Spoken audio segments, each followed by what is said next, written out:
this while we're recording this podcast. And it's a nice day, but it's still kind of hot outside because it's the middle of summer in Texas. And I've got my ceiling fan going and it's like really comfortable and a nice little breeze in here. And you know who wants to suck this joy out of my life, Stephanie? Let me guess, Biden? Yes, fucking Biden. Because apparently, as if banning gas stoves and gas vehicles was not enough, Herr Biden is now going after ceiling fans to reduce air pollution. And I don't really think there's a whole lot of air pollution going on in my house. But I guess the Department of Energy is saying that in addition to fighting air pollution, this is going to save people a whole lot of money on energy costs. And Stephanie, Ceiling fans. yes, Ceiling yes, fans. yeah, guess how much money? How much? An entire $39 over the lifespan. Over the lifespan. Of a new energy efficient ceiling fan. So how many years does a ceiling fan last? Like, I'm going to guess 8 to 10 on the low end, right? Yeah, probably higher than that, I would think. Yeah, like maybe 15 or so.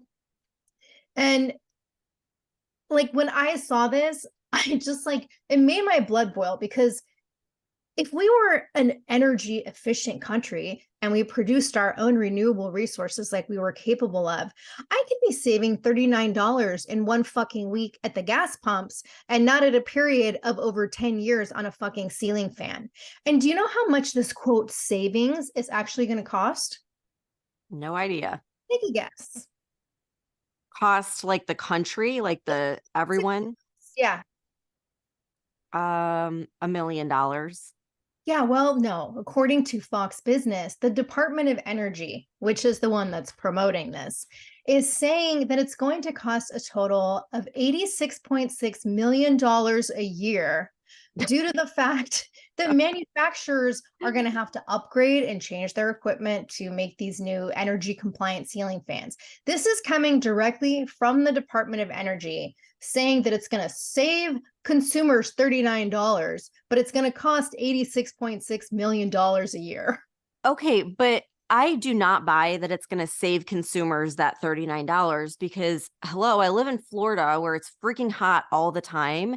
And when we don't want to crank the air conditioning up, we turn the fans on because that like saves on our electric bill. Because if you don't have fans running, then we tend to turn the air up and that costs a hell of a lot more. So I don't even think that makes sense. No, none of it makes sense. And so there's like several GOP Congress members, and they're part of this committee on small businesses. And they wrote a letter to the DOE Secretary Jennifer Granholm last Thursday. And in the letter, they stated, quote, this proposed rule would decrease the maximum estimated energy consumption permissible for large diameter and belt-driven ceiling fans. This rule would require numerous small business fan manufacturers to redesign their products and may put 10 to 30% of small business ceiling fan manufacturers out of business. And so what was the response from the Department of Energy? Well, basically, they said that these rules won't take effect until 2028. So fuck you, right? And the hardworking tax-paying Americans need to have more energy efficient options to choose from. And so my take on this is basically hardworking tax-paying Americans are going to save $39 over the span of 10 to 15 years on a ceiling fan that they're more than likely going to be paying well over $39 for in the first place, or well over more than $39 for in the first place, because manufacturers have to increase their prices to account for these insane production and manufacturing costs that are basically being forced on these companies by our climate crazy federal government to accommodate redesigning their equipment. So in the end, the manufacturer pays more and the consumer pays more. So where is the quote option here? Every move this administration makes has us paying more. Right. And like at this point, I feel like they're messing with our minds. Just seeing like how much can we mess with them? How much can we poke the bear? I mean, this is ridiculous. And what's concerning is if they're going after ceiling fans, you know, air conditioning is going to come. There's going to be a point where they're going to try to go after that. And fuck that. I live in Florida. It is humid all the time.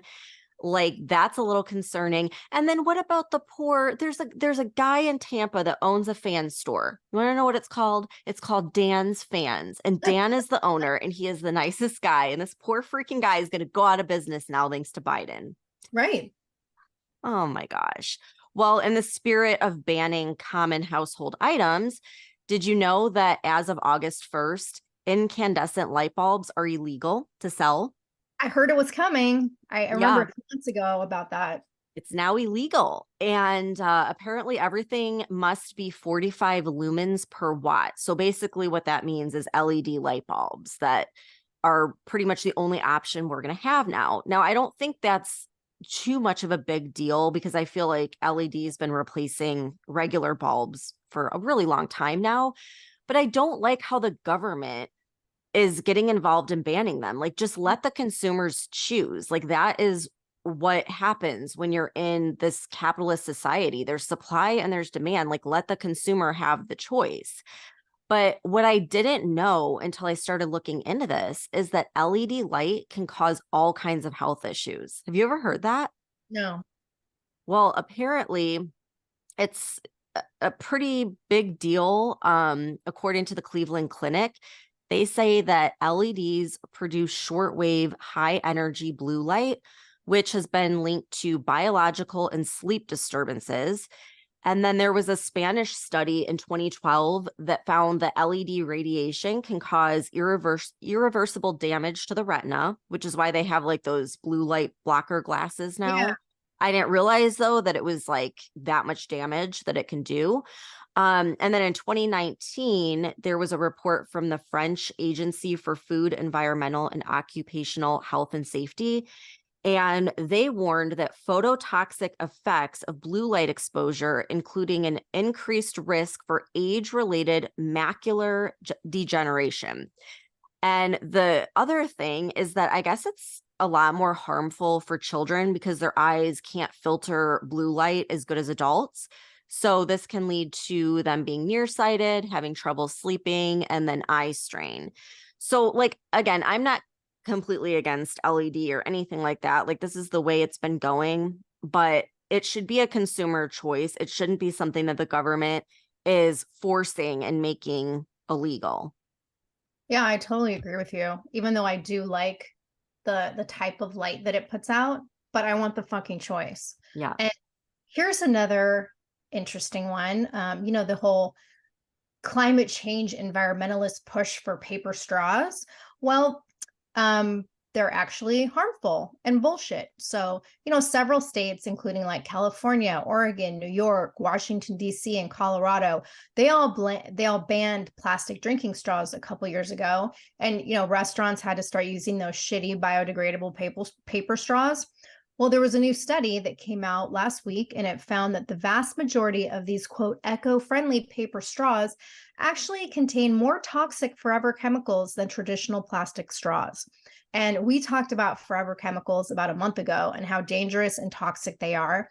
And this new European study that was published last Thursday examined 39 brands of straws. They included paper, glass, bamboo, stainless steel, and plastic straws in their study. And the results of the study found that 90 fucking percent of paper straws had forever chemicals. And it's due to that like water repellent coating that they put on the straws. And apparently there was a similar study back in 2021 that found that plastic straws had no measurable forever chemicals, but they were detected in paper and other plant-based straws. So for all of you fucking climate alarmists, and even the decent people who think like you're helping the environment because you're drinking your Starbucks coffee through these soggy, disgusting paper straws that get all soft and chewy in your mouth after a few minutes, and like you think you're doing good for the environment, well, you're actually ingesting more forever chemicals than you would if you just used a traditional fucking plastic straw. Well, and I could see that because like you said, it gets all soft and chewy. Like you can tell you're ingesting part of the straw because it starts to like disintegrate. And so I could just imagine all those chemicals now are in your digestive tract, which is scary. And then what about, you would think too, all the containers, like all these restaurants, same thing. They're trying to get rid of plastic containers and use these paper ones. It's probably the same freaking thing that those chemicals are going into the food. Yeah, because you have to coat them with Mhm. that water resistant coating. Otherwise, the Yeah. the food is going to leak through the container. So there's that.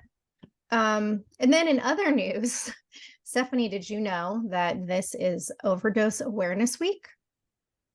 I didn't know that, but I started watching a new Netflix series called, shit, what's it called? Something about big pharma and the opioid overdose epidemic. So I've been like all about this whole thing for like a couple days now. Yeah, well, apparently last Friday, Biden announced that this is Overdose Awareness Week. I guess it's maybe the second or third one that we've had. Um, and he basically, in his little speech, vowed that he was going to take, quote, bold action to address the high numbers of drug deaths in the United States.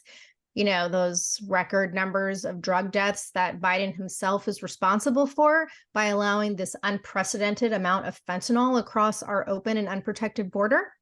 And guess what did not come up in this speech when Biden was talking about the fentanyl crisis here in the United States? No mention of the Mexican cartels or China or our open border. And those together are the primary cause of the fentanyl crisis in America, because all of the chemicals that the cartels use to produce fentanyl that they smuggle across our border all come from fucking China. But we're not going to talk about any of that. And like, No, how if many? he wanted to take bold action, he would close the border. That would be the bold Exactly. action to take. Exactly. And like, how many Americans have died from fentanyl since Biden took office? So I actually was trying to find the stats from this year, but they don't have them out yet. But in 2021 and 2022, there were 190,000 deaths of overdose from this stuff. Like, it is pure poison.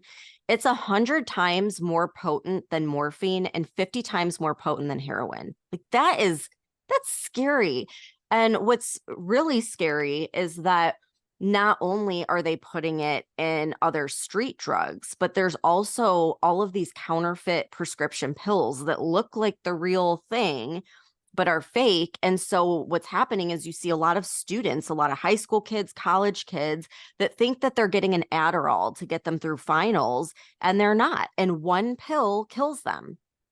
Yeah. And since 2021, Texas has seized more than 422 million doses of fentanyl. That's just in Texas, right? And that's enough fentanyl to kill every American in this country. But who's taking credit for seizing these drugs? Fucking Biden. Like, he's talking about how his administration has seized more than 1.6 million pounds of drugs at the border, and 42,000 pounds of that was fentanyl. And you know what, fucker? Like, no, your administration is responsible for this crisis in the first place. And you've done nothing, like absolutely nothing to fucking stop it. And when Governor Abbott in Texas tries to take charge and slow the migrant crisis at the border that Biden refuses to fucking close, like he did last month when he put that floating border barrier of like large orange buoys up in the Rio Grande River, what the fuck did the Biden administration do? Oh, they filed a lawsuit against the state of Texas saying that Abbott didn't have the required federal approval to erect the barrier. And now you want to act like you give a fuck by promoting Overdose Awareness Week? Fuck you. It's like a slap in the face to It every is. single person who has lost someone to fentanyl. Yeah. And like we talk about all the time, close the fucking border, right? But instead of doing that, do you know what this fucker is doing? Biden wants to lift sanctions on China in hopes of getting Xi Jinping to just have a conversation about cooperating with slowing the flow of fentanyl products into the United States.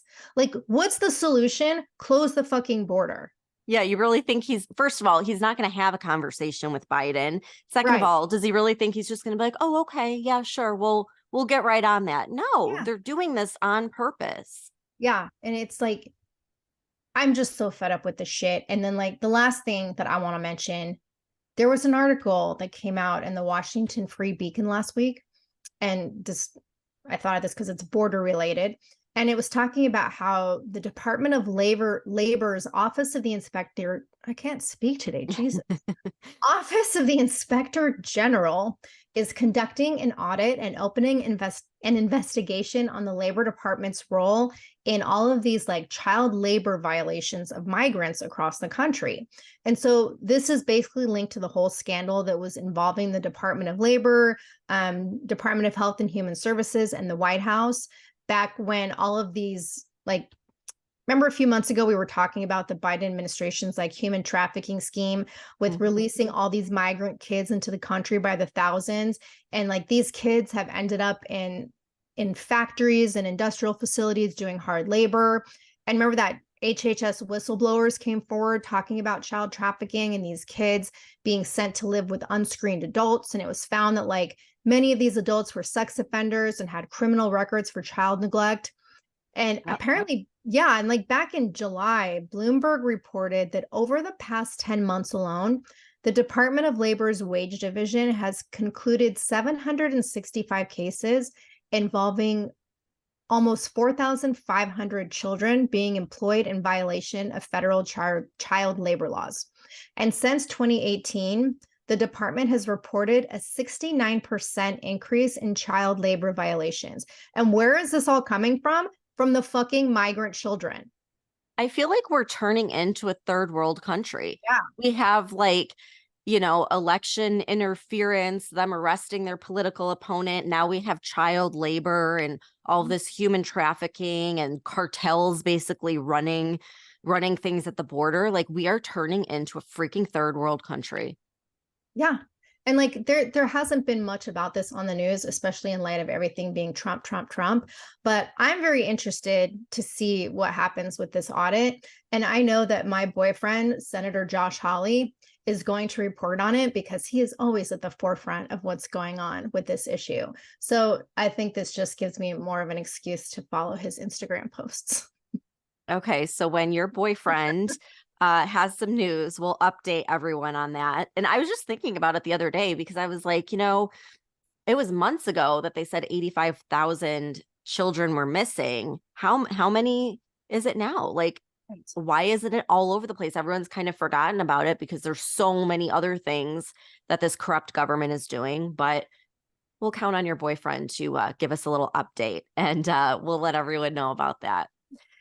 So there's some exciting and shitty things in the forefront for the United States. Your, incandescent light bulbs, your ceiling fans are going away, but fentanyl is here to stay. So we'll keep everyone posted on the latest, and we'll see you back here on Wednesday. Thanks for tuning in.